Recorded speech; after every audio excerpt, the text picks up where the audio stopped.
It's not a bad idea to share information with the people you want to share with.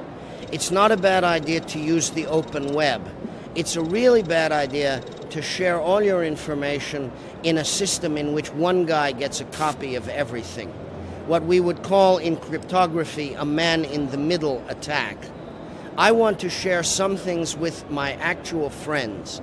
I want to share some things with everybody in the world equally. But why would I want to share with my friends and Mr. Zuckerberg, or with the entire world and Mr. Zuckerberg? The other thing that we tend to forget is that there are two kinds of information. There's the information we share, and there's the information about who accesses what we share. The web server log is the most important data on most web servers.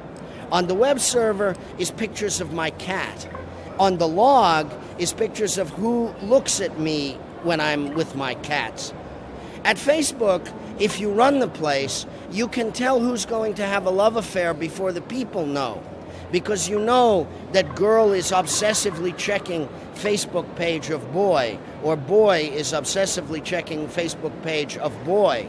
And so you know what is happening before it happens, because they think they're sharing with one another, but you're the one keeping the log. It's a really bad idea to share with people in a way which gives one person all the logs. I don't think there was ever anything wrong with living in the Soviet Union and distributing samizdat. But there was something really wrong with being in the Soviet Union and distributing samizdat through KGB.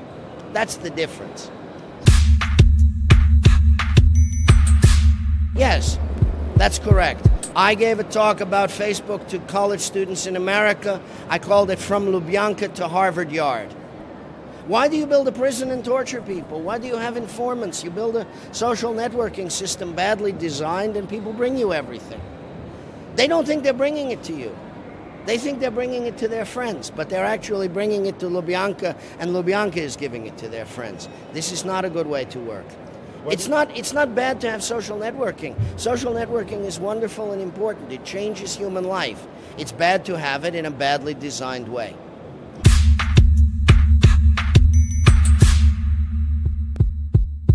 Facebook will not have success for 10 more years. Facebook will have success until its membership starts dropping. Once its membership starts dropping, it will be in deep trouble. The theory of Facebook is nobody can leave because they'd have to leave their friends behind. Once we create federated social networking with soft migration, Facebook will not be able to say that anymore, and its death cycle will begin. This was the importance of the software called Diaspora. Diaspora is correctly engineered with respect to the one essential question: how do I leave Facebook, Flickr, Twitter without leaving my friends and followers behind? This is the thing that, as an engineering matter, we need to understand. As people use more and more social networking, they don't just use one service. They don't just use Facebook or Google+. They use that and Twitter or Identica or this or that. So they pretty soon start using feed aggregators because they need to aggregate the various social network feeds they get.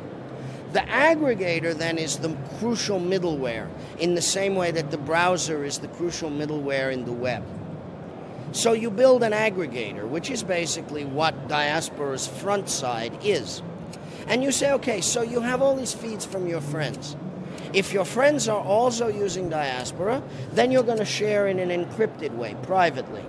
And for your friends who aren't using it yet, you'll bounce off the public services, Facebook, Twitter, Flickr, whatever.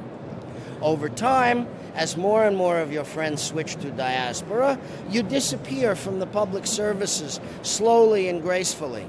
So you never lose your friends, but you shift away.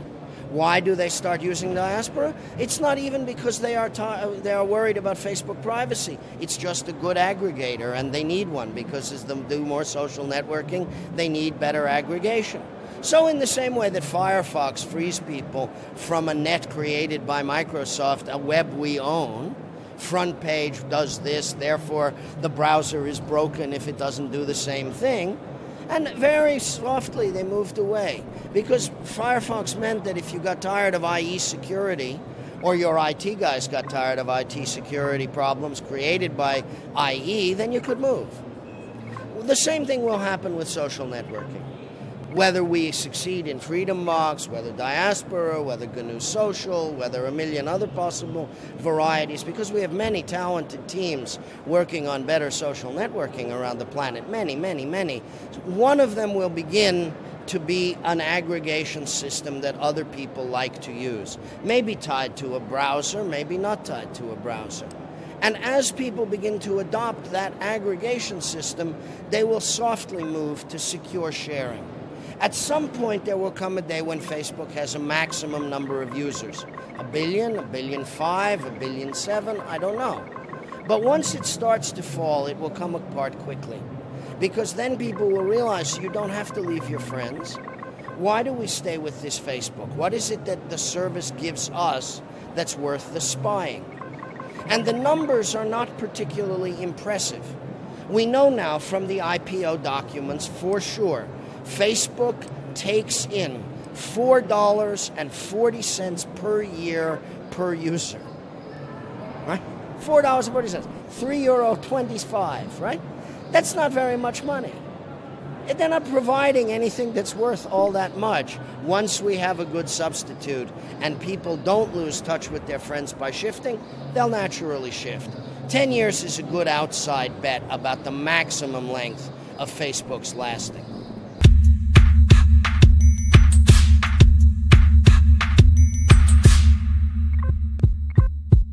That Utah Federal Data Center is not meant for tracking packets. It's meant for taking in databases that already exist. What will happen when that federal data center exists is that every day American Express, the other credit card companies, the travel records, all sorts of commercial databases will be duplicated in. In order to track packets, you have to be somewhere where packets are stolen. You have to be on a U.S. Embassy roof or inside a telecommunications operator. They will then bring back all those packet dumps and add them to all the other information they possess about everybody. So we will be looking at effectively a government that copies Google, copies Facebook, instead of having to rely upon putting their code in over there. Think about it this way. There are a variety of databases around the world that you'd like to run BI code on top of. You'd like to data mine those databases. Google is really important. Facebook is really important. What you want to do is get code in. But if you're the United States government, you'll take the whole database. Other people will have to put code in Facebook, and Facebook will show that code to the U.S. government. So if BND wants to look in Facebook, or the Turkish secret police want to look in Facebook, they'll be able to put code in by promising Facebook favors in return, and the U.S. government will look over their shoulder to see what they are looking for. It, however, will not be showing Facebook what it is looking for, because it will duplicate the entire database and then run the BI code on top of it. That's what's happening here. Think of it as Echelon moves into Facebook and into Google, and the United States government doesn't have Echelon anymore. It keeps all the data, and it doesn't show anybody what it's searching for. That's the real outcome of the Utah Federal Google.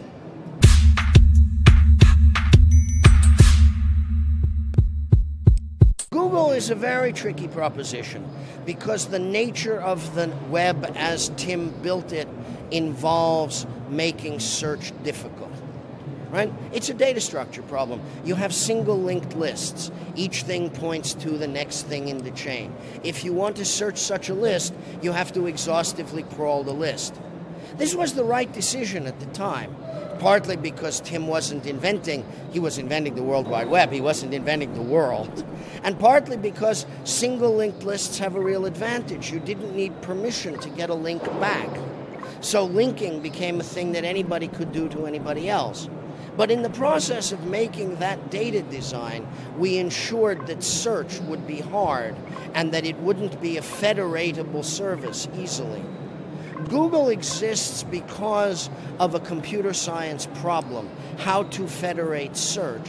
for which we don't have a current answer. Google recognizes that search leads to advertising, and it has one great big business, which is changing how advertising is done throughout the world. That relationship, where the front service is search and the rear service is advertising brokerage, is not a business in which competition will work well. So Google will remain, for the foreseeable future, that business. It has used hundreds of millions, probably billions of dollars, looking for other businesses to be in, and it hasn't found one yet. And if it never finds another one, then that's the entity Google is. Search on the front, advertising on the back. What can be done about that? Larry and Sergey did it at the beginning. It's don't be evil. I begin to feel, after the last few weeks, that a little fight is developing between Larry and Sergey. Maybe Larry wants to go out in the middle of the night and remove the word don't. Right? But really what it is competition with Facebook. And it seems to me pretty clear that Google has decided that it doesn't want for Facebook not to exist. It wants Facebook to exist inside Google. That would be a really bad decision, and I hope that doesn't stick. I hope Sergey wins. He's right. The open web cannot exist if Google and Facebook both are together doing what they do. So the correct solution is don't do Facebook.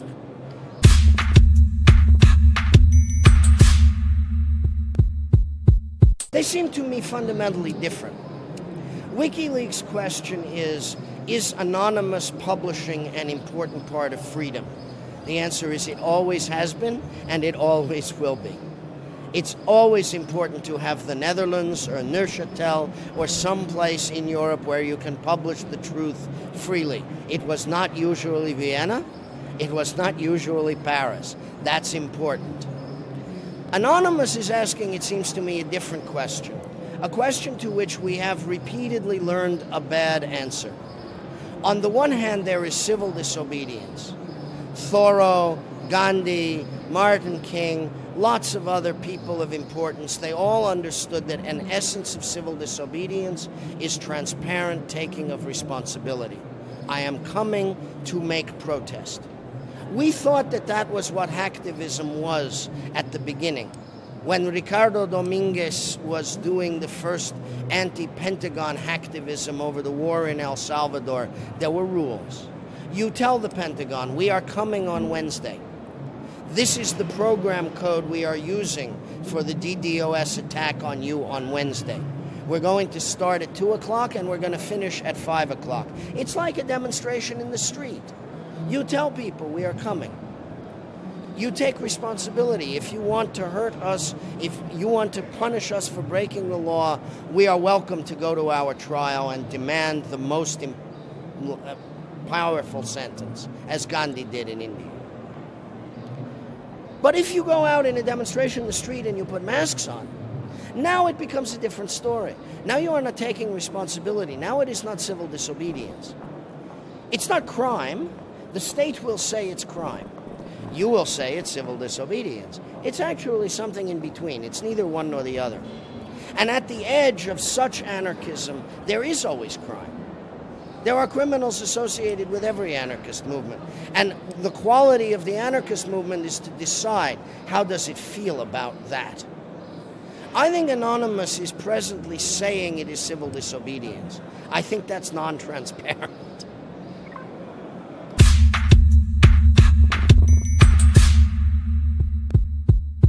We need copyright law to change. We need to get out of the environment in which someone is yelling thief, thief, thief all the time. And we need to reassure young people who want to do journalism that they don't need a paywall around the universe in order to grow up and own a house and have a car and raise a family. In order to do that, we're going to have to confront some untruths on both sides. On one side, the untruth is that we can't have the press without paywalls, and no, you can't reuse or aggregate my content without paying me for it, etc. We are going to have to say the great newspapers of the world should be non-profit entities. They should be not for-profit entities that somebody owns. And on the other side, we have to say to journalists, you don't have to bewail the death of the publisher. The publisher stole from you the way the music companies stole from musicians. He didn't let you publish what you wrote because it offended some friend of his. He underpaid you and he fired you the minute you made trouble. You don't want to be nostalgic for the reptilian press that used to exist. What you want instead is to figure out how to work with your audience to be sustainable. The problem of all art in the 21st century, including journalism, is the same. You need a sustainable audience, which means people who will voluntarily pay you enough for you to have the life you want for making the art you want to make. Everybody's problem is the same. Whether you're Madonna or a street corner musician, it's the same problem. I want this standard of living. I want to make this art. I need to find the people who will give me that which I need because they love what I do. And I have to be willing to make whatever the compromises are that give me enough audience to have the standard of living I want. If I want to make 12-tone music, I better be able to live on the standard of what the 12-tone music will bring in the concert hall. If I don't want to do that, I shouldn't write Schoenberg. I shouldn't be Weber. That's not going to work for me. I better be Madonna, and I have pop songs, and I make more money, and that's fine. But still, my goal is to get a guy to pay for a seat in the theater. It's not to buy my recording and own it and not be allowed to share it. Artists have to understand that DRM won't work for them, and that certainly includes journalists. It should be an easy sell to journalists because print cannot be DRM'd. It's ridiculous. Every cell phone is a camera. Every piece of print on a screen, no matter what the screen is, no matter how much DRM gets you to that screen, click and you have the text. We're going to scan all the books in the world, and we're going to do it cheaply, and we're all going to do it together. And every piece of print in the world, click, click, clean up, scan, turn to DJVU or PDF or some other format, put on web, done. Everybody gets a copy now. Any model for journalism is going to have to allow for that proposition. But a man who owns a newspaper that serves a community, what difference does it make to him whether people can take a cell phone photograph of his front page and send it to China? It's not going to hurt him in any way, and it's not going to hurt the journalist who works for him. It's the guy who thinks, I will own the work of all my journalists, and I will own electronic rights, and I will syndicate forever, and I will throw a little bit of a coin to the guy who wrote the thing if I remember every 20 years. That's the problem, not the guy who wants to read. There are 7 billion people in the world. Most of them can't afford an object on which to read with DRM in it. But if they can afford the object, they can't afford to buy it because they need knowledge, they need science, they need art, and they can't afford to pay what the rich can pay. So we are always talking about what does it cost to teach a brain, and the answer had better be close to zero. Every journalist is in the business of teaching people. The cost of knowledge should not be high. The question is, will the people who have money pay enough to make the journalism in order to share it with everybody who wants it, whether they can pay or not? One way is taxes, like BBC, right?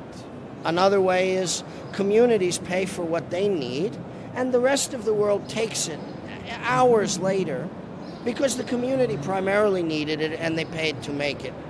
In New York City, there's a man who makes a living with a blog that reports the contents of the menus of halal food carts between 29th Street and 57th Street, between 3rd Avenue and 8th Avenue. Because every morning there are people working in office buildings who need lunch. And they get the RSS feed and they see that the guys in the lunch carts have this special, that special, the other special. And there's advertising and they pay 25 cents a quarter and they get the lunch cart menu from every lunch cart in the neighborhood. And he has the cell phone numbers of all the guys and he calls them up, what's for lunch, and he puts it on the blog. That's wonderful. Why should he DRM this website? So a guy in Paris wants to know what was for lunch in New York, he should pay for it? The guys in the building will pay for it, and everybody else can have it for free. That's a good model for journalism, right? So what we need to do is teach people that we're not stealing, that sharing is not going to destroy the press, that it's not going to mean the end of mainstream media, and that new media is not produced by magic. It's produced by people paying for what they love. Not everybody, but those who can. And we're always asking, are we sustainable?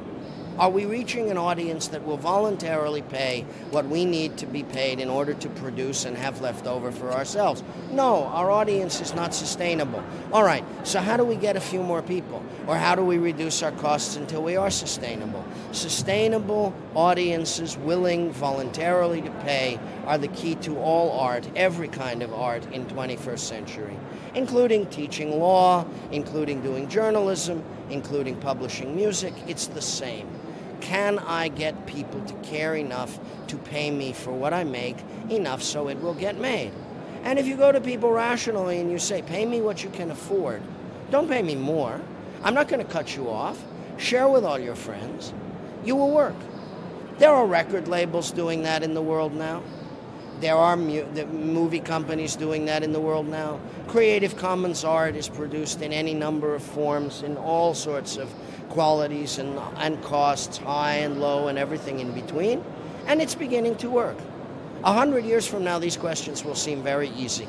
Right now, they seem hard. Last decade, they seemed impossible. That's change.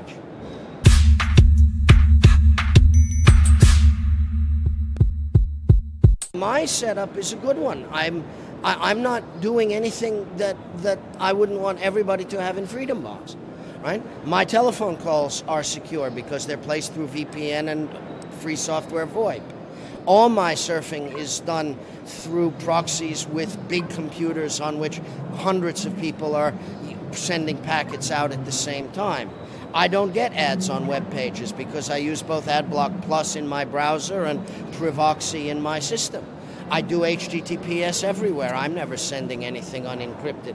My web server is on my private VPN sitting somewhere in North America. Nobody sees my name searches. All of that is trivial. We built free software to do that 10 years ago. My laptop works the way everybody's everything should work.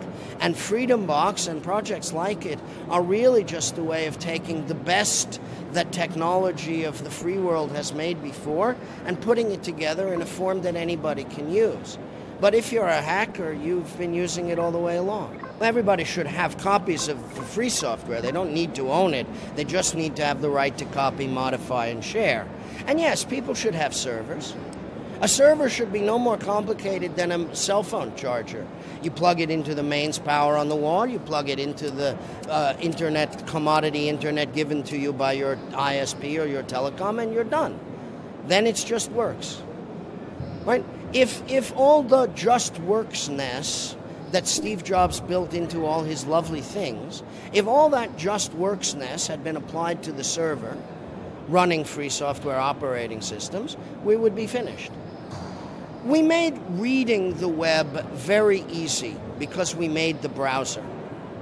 We didn't make writing the web easy because we never gave people a single, simple, hit on and you're done web server, and we never gave them tools for writing HTML and CSS and JavaScript that were really good for ordinary people to use.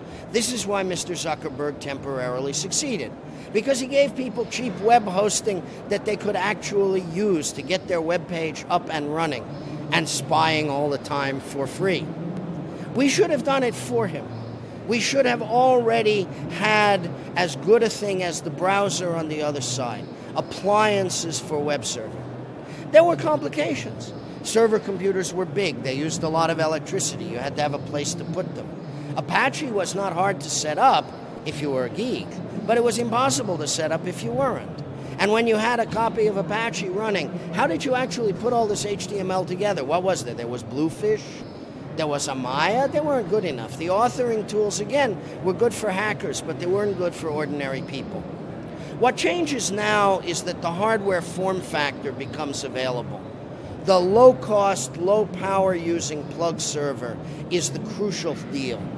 This is why I said to the Debian guys in New York 18 months ago, the plug server is your iPhone. This is where your form factor is. You have the greatest server universal operating system in the world, runs on all architectures, 30,000 packages, trivial to install. This is your iPhone, and you're the app store for it. So now let's go and make that thing. We don't have to make the hardware even. All we have to do is make the software. So Freedom Box is also, in my view, Debian privacy.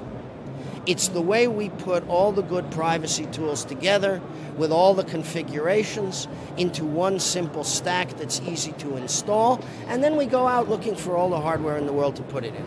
Plug servers, but also Android-powered refrigerators, also set-top boxes, also coffee pots. Anything connected to the internet with 1, 2, or 3 network adapters is our meat, right? Whatever it is. Put a Bluetooth keyboard on your coffee pot and send encrypted video to the world. Upload from your smartphone the stuff you just took in the street in Havana, and you can put it on a screen in New York or Moscow or Paris, and nobody will know who you were. That's the goal.